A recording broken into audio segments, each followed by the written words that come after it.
दुनिया S25 ultra की तैयारी कर रही है, लेकिन मैं तुम्हारे सामने S24 अल्ट्रा की बात क्यों कर रहा हूँ, यही सोच रहे हो ना। वेल टेंशन मत लो, ये वीडियो S24 अल्ट्रा का रिव्यू नहीं है। मैंने ये फोन ये सोचकर खरीदा था कि मैं इसका रिव्यू करूंगा, कैमरा कंपैरिजन करूंगा, उसके बाद इसे बेच दूंगा या फिर इसे as a secondary phone use करूंगा। लेकिन तकदीर को शायद कुछ और ही पसंद था। तो चलो फिर देखते हैं एक 8 साल सुंदर लेकिन थोड़ा टॉक्सिक रिलेशन से बाहर निकलकर जब तुम एक आजाद और नए रिलेशन में जाते हो तो तुम्हारे साथ क्या क्या होता है। स्पॉइलर अलर्ट, ये रिलेशनशिप भी परफेक्ट नहीं है। डिजाइन से शुरू करते हैं। डिजाइन वाइज ये एक ईंट है, सबको पता है। उतना कंफर्टेबल फील नहीं होता, ये भी सबको पता है। लेकिन लोग इस बात का ना गलत मतलब निकाल लेते हैं। उनको लगता है कि मैं इस फोन को कैसे भी यूज करूं, ये हमेशा मेरे हाथों में चुभता रहेगा, जबकि ऐसा नहीं है। फोन को ऐसे पकड़ो या ऐसे, मूवी देख रहे हो, गेम खेल रहे हो या कोई भी नॉर्मल काम कर रहे हो, आपको ये फोन कभी भी अनकंफर्टेबल फील नहीं कराएगा। वो तो बस कभी कभार हफ्ते में एक आध दिन ऐसा हो जाता है जब हमें फोन को ऐसे पकड़ना पड़ जाता है, तब जाकर लगता है कि हाँ फोन किनारे से थोड़ा शार्प है। लेकिन टेंशन लेने की बात नहीं है, सैमसंग ने ये प्रॉब्लम भी S25 अल्ट्रा के अंदर सॉल्व कर दी है। और इसके अलावा ड्यूरेबिलिटी के लिए टाइटेनियम का फ्रेम और गोरिल्ला ग्लास आर्मर की प्रोटेक्शन दे रखी है। और इस प्रोटेक्शन का मेरे से ज्यादा फायदा इस पूरी दुनिया में किसी ने नहीं उठाया होगा, क्योंकि मैंने पिछले 10 महीने में इस फोन के 8 स्क्रीन प्रोटेक्टर्स तोड़ रखे हैं। अभी हार थक के मैंने ये 100 रुपए वाला लगवाया और ये भी तोड़ दिया है। फ्रेम की बात करूं तो सैमसंग ने जरूर यहाँ पर थोड़ा सा लो क्वालिटी का टाइटेनियम यूज करा है, लेकिन जितना पाप मैंने इसके ऊपर किया है इसने उसे बहुत अच्छे से हैंडल करा है। लेकिन चलो ड्यूरेबिलिटी तो ठीक है, लेकिन सवाल ये है कि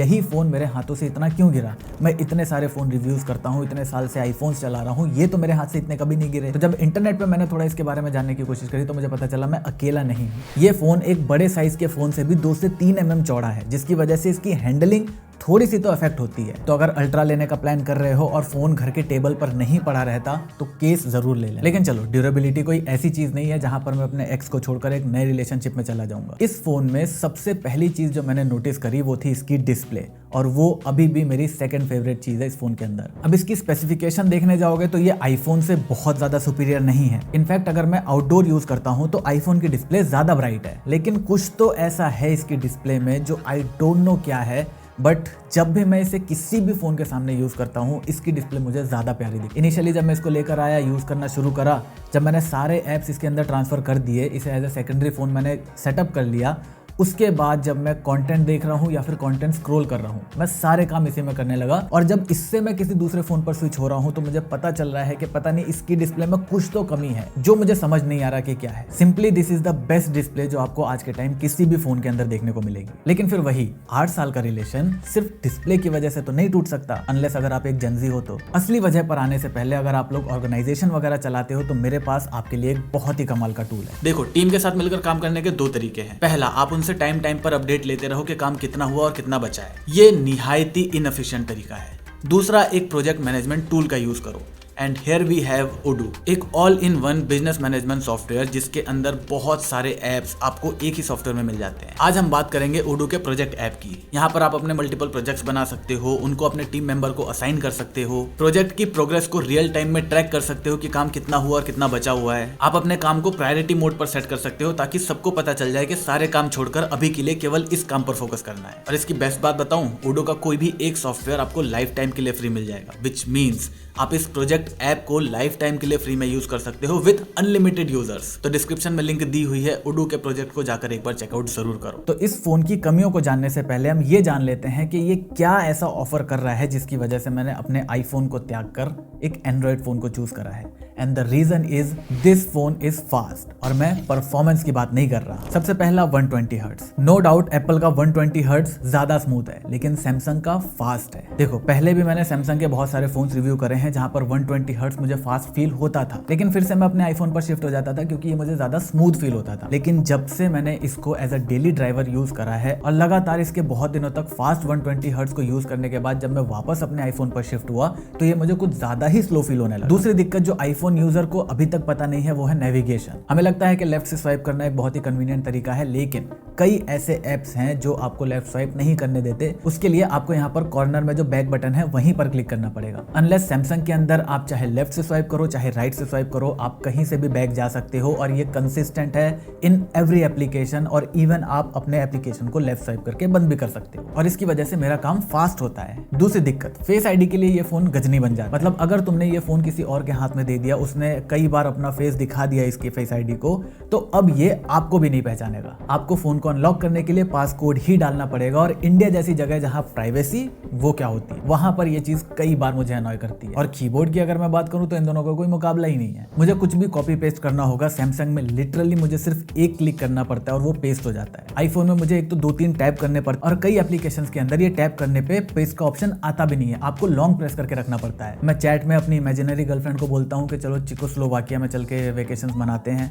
अब ऑब्वियसली इतना पढ़ा लिखा तो हूँ नहीं, तो स्पेलिंग में गलती होगी। आईफोन में मुझे इस यू को ओ करने के लिए यू तक का सब कुछ मिटाना पड़ेगा। सैमसंग में मैं डायरेक्टली यू पर जा सकता हूँ, सिर्फ एक वर्ड मुझे मिटाना पड़ेगा। लॉक करने के लिए मुझे फोन के बटन को ढूंढने की जरूरत नहीं है, मैं स्क्रीन पर कहीं पर भी डबल टैप करूंगा, ये ऑटोमेटिकली लॉक हो जाएगा। और अगर तुमने आईफोन के अंदर गलती से कभी गूगल ड्राइव यूज करने की कोशिश करी है तो तुम्हें पता होगा कि इन दोनों का रिलेशन मशहूर गायक हिमेश रेशमिया और दी बैडएस रवि कुमार जैसा है। मतलब दोनों एक दूसरे के लिए एक यूनिवर्स में तो एग्जिस्ट नहीं करते। मेरे साथ कई बार ऐसा हुआ है कि मैं कहीं बाहर हूं और एडिटर को एक बी-रोल की जरूरत है। अब मैंने अपने आईफोन से बी-रोल शूट तो कर लिया, लेकिन जब मैं उसे ड्राइव पर अपलोड कर रहा हूं वो अपलोड ही नहीं होता। अगर फाइल छोटी है तो आपको इसी पेज पर रहना पड़ेगा, अगर आप बैक गए आपका अपलोड बंद हो जाएगा। और 1 GB से बड़ी फाइल को अपलोड करने के लिए अगर आपने पिछले जन्म में कोई बहुत सारे पुण्य नहीं करे तो आपका काम नहीं होने वाला। अब सिर्फ इसका ज्यादा काम का होना यही एक लौता रीजन नहीं था इस पर शिफ्ट होने। इसकी एक्स्ट्रा कमियां जो iOS 18 के साथ आई हैं वो भी एक बहुत बड़ी वजह है कि मैंने इस पर शिफ्ट करा है। देखो सच बताऊं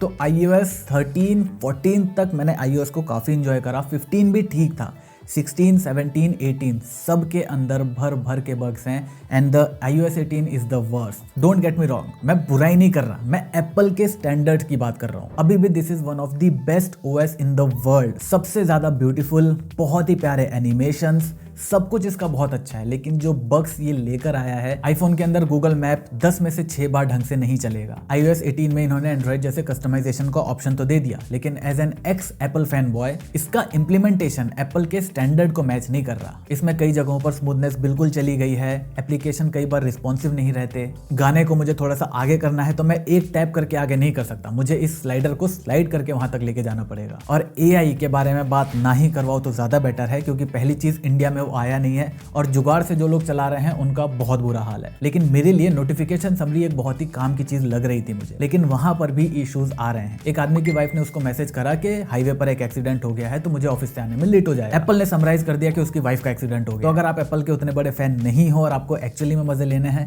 50 वीडियो बन रखी हैं गैलेक्सी AI और एप्पल इंटेलिजेंस के ऊपर, जाकर देख लो, आपको गैलेक्सी AI हर जगह ज्यादा बेटर मिलेगा। तो पहला, एप्पल उतना स्टेबल रहा नहीं है। दूसरा, इसके अंदर स्टेबिलिटी के साथ साथ ये ईजी है, फास्ट है, मेरी ज़्यादा अच्छे से हेल्प करता है और मेरे ज़्यादा काम को कंप्लीट करता है। प्लस जब से मैंने इसके अंदर One UI 7 को इंस्टॉल करा है ना, मुझे मज़े आ रखे हैं। हम लोग मजाक मजाक में कहा करते थे कि इस फ़ोन के अंदर अगर iOS आ गया ना तो वो बेस्ट फ़ोन बन जाएगा। सैमसंग ने हमारी बात एक्चुअली सुन ली। One UI 7 के अंदर आपको बहुत ज़्यादा iOS की वाइब आने वाली है विद ऑल द फ्रीडम जो आपको एंड्रॉइड के अंदर मिलता है। लेकिन आज भी ऐसे बहुत सारे काम हैं जहां पर मुझे इसकी जरूरत पड़ती है, या मैं कहूँ मुझे इसकी याद आती है। जैसे स्पीकर्स और माइक में आईफोन का कोई कंपैरिजन नहीं है। ट्राई करना चाहते हो तो किसी को व्हाट्सएप पर वॉइस नोट भेज के देख लेना, आपको अंतर खुद पता चल जाएगा। इसके अलावा मोस्ट ऑब्वियस, अगर मुझे वीडियोस लेनी है तो iPhone is best. Even iPhone 16 pro को छोड़ो, 15 प्रो मैक्स का भी कैमरा सैमसंग से बेटर था in almost every segment, zoom को छोड़कर। डोंट गेट मी रॉन्ग, मैं ये नहीं कह रहा कि इसका कैमरा खराब है, लेकिन अगर आपका कैमरा आपके पिछले जनरेशन से ही अच्छा नहीं है तो आप कैसे उम्मीद कर रहे हो कि ये जो कैमरा फोन्स आ रहे हैं आपका ये फोन इनसे compete कर पाएगा। देखो, पोर्ट्रेट फोटोज में वीवो का कोई कंपटीशन नहीं है। जूम की अगर मैं बात करूं तो S23 अल्ट्रा ज्यादा बेटर जूम करता है। फ्रंट कैमरा को और अल्ट्रा वाइड कैमरा को भी S23 अल्ट्रा ज्यादा अच्छे से हैंडल करता है। तो इन रीजंस की वजह से जब भी हम कहीं बाहर जाते हैं और हमारा फोटो वगैरह खींचने का मन करता है तो सैमसंग हमारी पहली चॉइस तो कभी भी नहीं रहा है। इसके अलावा सैमसंग वॉच इज गुड जब तक आप उसको एज अ इंडिविजुअल प्रोडक्ट की तरह देख रहे हो, लेकिन जैसे ही आप खेल के अंदर एप्पल वॉच को ला देते हो ना, has no competition in the market. चाहे मैं स्मूथनेस की बात करूं, चाहे मैं यूजेबिलिटी की बात करूं, चाहे मैं प्रैक्टिकलिटी की बात करूं, हर चीज में एप्पल वॉच इज ग्रेट। अगर आप ट्रैकिंग वगैरह की बात करोगे तो सैमसंग भी बहुत अच्छे से करके दे दे, लेकिन जब मैं यूजेबिलिटी की बात करता हूँ ना तो वहां पर Apple watch is Apple. Also security wise Samsung Knox एक बहुत ही अच्छा सिक्योरिटी सिस्टम है। यहाँ पर आपको सिक्योर फोल्डर मिलता है, एक पूरा अलग डिवाइस मिल जाता है, बहुत सारे सिक्योरिटी वाले फीचर्स हैं। But Apple is 1 or 2 steps ahead than the competition. अब हाँ, इसके अंदर आपको डायरेक्ट सिक्योरिटी वाले फीचर्स नहीं मिलेंगे जैसा आपको सैमसंग के अंदर मिलता है, लेकिन बिहाइंड द सीन ये जितने अच्छे से काम करता है, जितने अच्छे से आपकी प्राइवेसी का ध्यान रखता है, जितने अच्छे से आपके एप्स को आपसे दूर रखने की कोशिश करता है, आपका मेल ट्रैक होने से बचाता है, आपको ट्रैक होने से बचाता है, उतना दूसरा कोई भी डिवाइस नहीं करता। स्टिल मैं कह रहा हूँ, अगर आप इंटरनेट पर हो then privacy is a myth, तो ऐसे काम मत ही करो जो आपको छुपाने पड़ते हैं। उसको फोन में तो एटलीस्ट मत रखो, किसी भी फोन के अंदर। तो अब अल्टीमेट सवाल यही आता है कि क्या मैं आईफोन पर वापस से शिफ्ट होऊंगा? इसका जवाब अभी के लिए तो मेरी तरफ से बहुत बड़ी ना है, क्योंकि जैसा मैंने बताया ये फोन मेरे सारे काम को ना सिर्फ फास्ट करता है बल्कि इजी बना देता है। बहुत सारे काम मेरे हो जाते हैं इसमें जो इसमें नहीं हो पाते, और मुझे शो ऑफ नहीं करना। कई बार ऐसा हुआ है मैं इस फोन को अपने गाड़ी के अंदर ही रखता हूँ, काम मेरा यही फोन करता है तो मैं यही फोन यूज करता हूँ। तो जब तक ये मेरा काम ईजी नहीं कर देता तब तक तो मैं इस पर शिफ्ट नहीं हो रहा। और S25 अल्ट्रा की बहुत सारी अच्छी बातें हमें सुनने को मिल रही हैं, तो अगर आपको 25 बातें जाननी है S25 अल्ट्रा के ऊपर तो नीचे कॉमेंट कर देना, मैं बना दूंगा। बाकी अगर आपको लगता है कि ऐसे फोन्स मार्केट में मेन स्ट्रीम अभी तक क्यों नहीं हुए हैं तो उसकी वजह यहाँ पर है, पहुंचो मैं आपसे वहीं मिलता हूँ।